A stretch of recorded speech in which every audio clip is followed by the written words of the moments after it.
Jajaran Satuan Reserse Narkoba Polres Lampung Tengah berhasil membongkar produksi tembakau sintetis di Kecamatan Punggur, Kabupaten Lampung Tengah.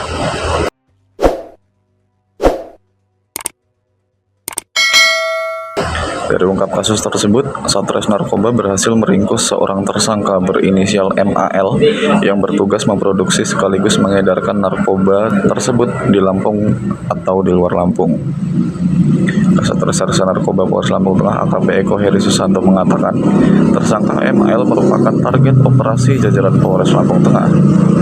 Tersangka memproduksi tembakau sintetis di Kecamatan Punggur, lalu hasilnya dipasarkan sendiri secara langsung atau melalui media sosial dengan sasaran pelajar atau anak muda.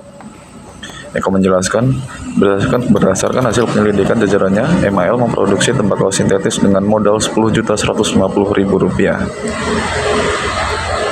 Menariknya, tersangka secara terang-terangan menjual narkotika tersebut melalui media sosial Instagram dengan akun bernama Toko Kucing. Setelah ditangkap pada Selasa 27 Mei 2025, MAL mengaku bahwa produk tersebut dijual dalam kemasan menyerupai tembakau linting. Produksi tembakau sintetis, jadi dia memproduksi di kediamannya sendiri di Kecamatan Punggur, Kabupaten Lampung Tengah.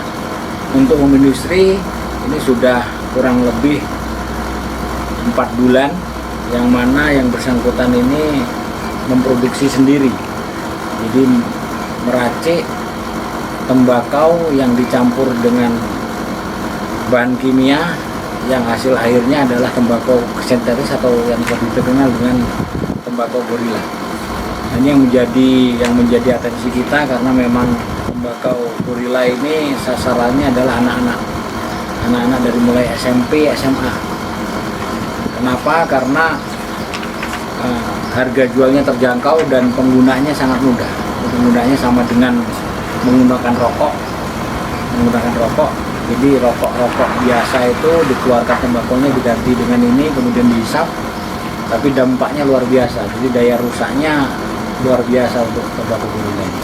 Artinya peredarannya sampai dengan ke Metro di Lampung Tengah, seputaran Lampung Tengah dan Kota Metro. Ternyata anak-anak kita di SMA, SMP, bahkan SMP ada menggunakan juga menjadi konsumen karena mereka menggunakan akun media sosial dan transaksinya juga menggunakan akun Dana.